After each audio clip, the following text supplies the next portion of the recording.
नमस्कार आदाब दोस्तों, चलिए आज है 4 जून सुबह देश की ताजा बड़ी खबरें आपके लिए लेकर हाजिर हैं। चलिए दोस्तों, सबसे पहले डालते हैं सुर्खियों पर। पीएम मोदी के दौरे के बीच पैगंबर मोहम्मद साहब पर की गई विवादित टिप्पणी को लेकर कानपुर में भड़की हिंसा, पुलिस ने 18 मुसलमानों को किया गिरफ्तार। कश्मीर में हिंदुओं की हत्या को लेकर अपनी सरकार पर भड़के सुब्रमण्यम स्वामी, मांगा गृह मंत्री अमित शाह से इस्तीफा। राज्यसभा चुनाव को लेकर कपिल सिब्बल, जयंत चौधरी समेत यूपी से राज्यसभा के लिए 11 सदस्य निर्विरोध निर्वाचित। हरियाणा से मोदी को लगा जोरदार झटका, हरियाणा के हिसार के 20 गांव में किसानों ने भाजपा नेताओं के आने जाने पर लगाया बैन। सोनिया गांधी के बाद अब प्रियंका गांधी भी कोरोना पॉजिटिव, घर पर हुई क्वारंटीन। जम्मू कश्मीर में फिर आतंकियों का बड़ा हमला, बडगाम में प्रवासी मजदूर को बनाया निशाना, एक मजदूर की मौत। भारत पर हमला करने की फिराक में पाकिस्तान ने चुपके से खरीद लिया तुर्की का हमलावर ड्रोन, मोदी और अमित शाह की उड़ी नींदें। तो दोस्तों, सभी खबरों को एक एक कर विस्तार से आपको बताने वाले हैं। वीडियो को दिल से लाइक कर चैनल को सब्सक्राइब जरूर कर लें। इसी के साथ पहली बड़ी खबर कैलकुलेशन, पीएम मोदी के दौरे के बीच पैगंबर मोहम्मद साहब पर विवादित टिप्पणी करने को लेकर कानपुर में भड़की हिंसा, 64 पदें। भाजपा के नेता नुपुर शर्मा के मोहम्मद साहब पर दिए गए विवादित बयान को लेकर कानपुर में जुमे की नमाज के बाद बवाल हो गया। भारी पुलिस बल ने मौके पर पहुंचकर स्थिति पर काबू पा लिया। खास बात यह कि कल प्रधानमंत्री मोदी, राष्ट्रपति रामनाथ कोविंद और मुख्यमंत्री योगी आदित्यनाथ कानपुर के दौरे पर थे। मुस्लिम अधिसंख्य आबादी वाले क्षेत्रों में कारोबार पूरी तरीके से बंद रखा गया था और पुलिस सुरक्षा के बीच जुमे की नमाज अदा की गई। इसके बाद यतीम खाना स्थित संदावना चौकी के पास दोनों पर सामने आ गए। भीड़ जुटने पर पुलिस ने लाठीचार्ज कर भीड़ को खदेड़ दिया। इसके बाद हालात तनावपूर्ण हो गए। लोग तंग गलियों में घुसकर पत्थरबाजी करने लगे। जुमे की नमाज के दौरान ज्यादातर मस्जिदों में हुई तकरीरों में कहा गया कि वो पैगंबर मोहम्मद साहब पर की गई किसी भी अमर्यादित टिप्पणी को बर्दाश्त नहीं करेंगे और जब तक बीजेपी के नेता नुपुर शर्मा को गिरफ्तार नहीं किया जाता तब तक ऐसे ही प्रदर्शन किया जाएगा। 400 बड़ी अपडेट निकल के सामने, लेकिन अब तक 18 मुसलमानों को इस मामले में पुलिस ने गिरफ्तार किया है। इसी के साथ बड़ी खबर कैलकुलेशन, कश्मीर में हिंदुओं की हत्या को लेकर अपनी ही सरकार पर भड़के सुब्रमण्यम स्वामी, मांगा गृह मंत्री अमित शाह से इस्तीफा, 64 पदें। भाजपा के वरिष्ठ नेता एवं पूर्व केंद्रीय मंत्री सुब्रमण्यम स्वामी ने जम्मू कश्मीर में लगातार हिंदुओं की चुनकर हत्या किए जाने की घटनाओं को लेकर मोदी सरकार पर जोरदार हमला करते हुए केंद्रीय गृह मंत्री अमित शाह से इस्तीफे की मांग की है। सुब्रमण्यम स्वामी ने कहा कि जम्मू कश्मीर में राष्ट्रपति शासन है और वहां प्रतिदिन एक कश्मीरी हिंदू की हत्या की जा रही है। ऐसे में जरूरी है कि अमित शाह के इस्तीफे की मांग की जाए। उन्हें गृह के स्थान पर खेल मंत्रालय की जिम्मेदारी दी जा सकती है क्योंकि वह आजकल क्रिकेट में ज्यादा रुचि ले रहे हैं। 400 बड़ा हमला, लगातार जम्मू कश्मीर में हो रही कश्मीरी पंडितों की हत्या को लेकर अपनी ही सरकार पर सुब्रमण्यम स्वामी ने बुलाकर कहा कि मोदी सरकार जम्मू कश्मीर में हिंदुओं की रक्षा करने में पूरी तरीके से फेल साबित हुई है। इसलिए गृह मंत्री अमित शाह को अपना इस्तीफा सौंप देना चाहिए और खेल मंत्रालय की जिम्मेदारी ले लेनी चाहिए। इसी के साथ बड़ी खबर कैलकुलेशन, हरियाणा से मोदी को लगा बड़ा झटका, हरियाणा के हिसार के 20 गाँव में भाजपा नेताओं के आने जाने पर किसानों ने लगाया बैन, 64 पदें। फसलों की मुआवजे की मांग को लेकर 25 दिनों से हरियाणा के हिसार जिले की बालसमंद तहसील परिसर में बैठे किसानों ने तहसील के 20 गांव में भाजपा जजपा नेताओं की एंट्री बैन करने का ऐलान कर दिया है। किसानों ने स्पष्ट चेतावनी दी है कि इन गांवों में गठबंधन सरकार के नेता अपने रिस्क पर जाएं। अगर उनके साथ कोई अनहोनी होती है तो वे इसके खुद जिम्मेदार होंगे। किसानों ने बड़ा फैसला करते हुए तहसील के 20 गाँव में भाजपा जजपा नेताओं के बहिष्कार का ऐलान कर दिया। समिति अध्यक्ष सुरेंद्र आर्य ने कहा कि जब तक उनकी मांगों को पूरा करते हुए खरीफ 2020 व खरीफ 2021 की खराब फसलों का मुआवजा नहीं दिया जाता तब तक इन गाँवों में इन्हें घुसने नहीं दिया जाएगा। 400 बड़ा झटका हरियाणा के हिसार से किसानों ने आज दिया है। इसी के साथ बड़ी खबर कैलकुलेशन, कपिल सिब्बल और जयंत चौधरी सहित यूपी से राज्यसभा के लिए 11 सदस्य निर्विरोध निर्वाचित, 64 पदें।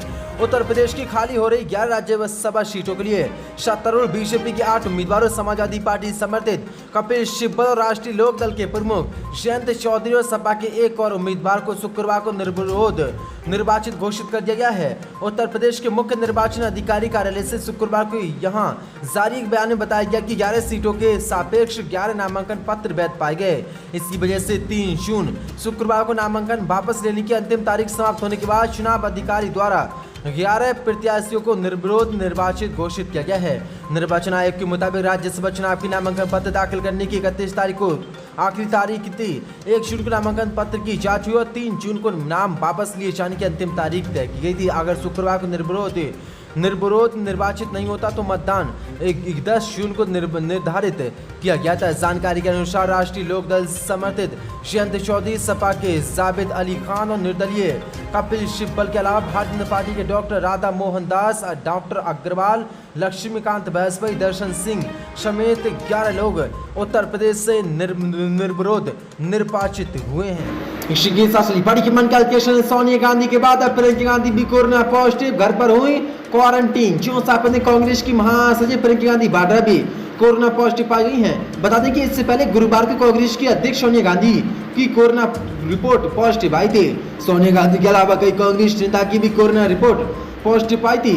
प्रियंका गांधी ने शुक्रवार को ट्वीट कर कहा कि मैं कोरोना संक्रमित हो गई हूँ, मुझ में कोरोना के हल्के लक्षण हैं। सभी प्रोटोकॉल्स का ध्यान रखते हुए मैंने खुद को घर में क्वारंटीन कर लिया है। जो बड़ी अपडेट निकल के शानी प्रियंका गांधी एक बार फिर से कोरोना पॉजिटिव पाई गई। इससे पहले सोनिया गांधी गुरुवार को कोरोना पॉजिटिव। जम्मू कश्मीर फिर आतंकियों का बड़ा हमला, बडगाम में प्रवासी मजदूर को बनाया निशाना, एक की मौत, मोदी सरकारी खुली पोल।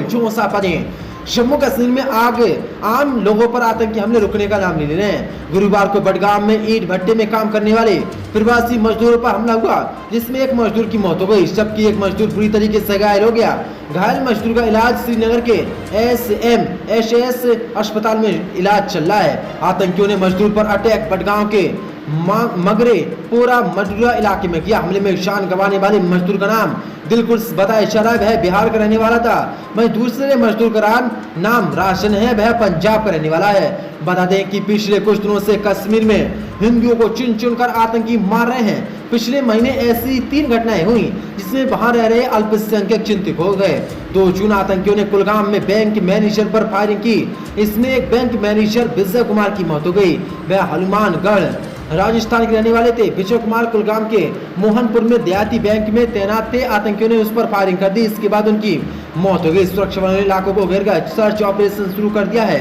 वहीं आप बड़ी अपडेट निकल के सामने आ रही कि मोदी सरकार को एक और बड़ा झटका जम्मू कश्मीर से आज लगाया। जो मोदी सरकार और मोदी और अमित शाह बड़े बड़े वादे करते थे वहां पर जम्मू कश्मीर दौरे करने के समय कि जम्मू कश्मीर में सब कुछ ठीक है, स्थिति अच्छी है, लेकिन अब 1989 और 1990 जैसे हालात फिर से जम्मू कश्मीर बन गए हैं और जम्मू कश्मीर के पंडितों में काफी गुस्सा है और दहशत फैल गई, जिसके बाद लगातार कश्मीर से पलायन वो जम्मू के लिए कर रहे हैं। तो दोस्तों एक बार फिर से आतंकी हमला जम्मू कश्मीर में आज हुआ। मोदी सरकार की कानून सुरक्षा और व्यवस्था को लेकर जो वादे किए जा रहे थे उसकी पूरी तरीके से पोल खुल गई। इसी के साथ बड़ी की कैलकुलेशन भारत पर हमला करने की फिराक में पाकिस्तान ने चुपके से खरीद दिया तुर्की का हमलावर ड्रोन।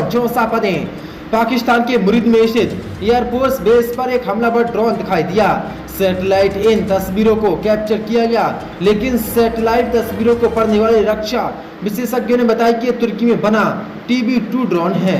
ये निगरानी करने के साथ साथ हमला करने में सक्षम है।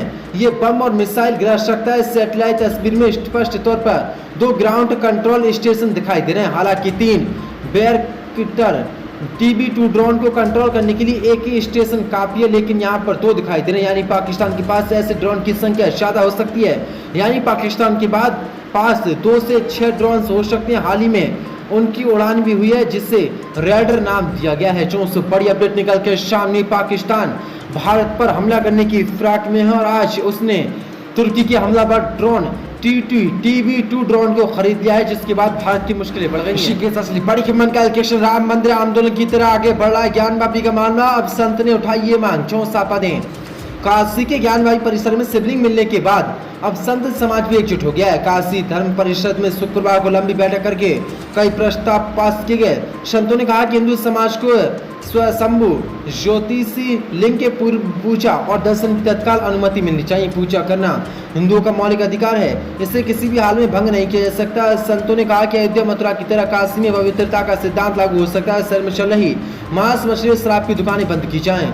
संत महात्माओं ने ज्ञानवापी परिसर के ऊपरी तले पर चल रही नमाज को तुरंत बंद करने की मांग उठाई। संतों ने कहा कि हिंदू अपनी पवित्र काशी की पवित्रतम ज्योतिषी लिंग की पूजा की मांग कराए। संत समाज ने मांग की एक तरफा तौर बनाए गए 1991 कानून खत्म कर हिंदुओं के धार्मिक अधिकारों को संरक्षित किया जाए। साथ ही ज्ञानवापी परिसर की परिधि निर्धारित हो जिससे हिंदू के पवित्र धर्म स्थलों की पवित्रता बनी रहे। सभा में मौजूद संतों ने एक सुर में कहा कि हिंदू जनमानस अब जाग चुका है। हम किसी का अपमान नहीं करते, लेकिन हमारे देवी देवताओं का कोई अपमान करेगा तो उसे छोड़ेंगे नहीं। तो दोस्तों बड़ी खबर निकल के सामने, जैसे कि राम मंदिर का आंदोलन चला था उसी तरह अब संतों ने भी मोर्चा खोल लिया। ज्ञानवापी की तरह मामला इसी पर चला रहे हैं।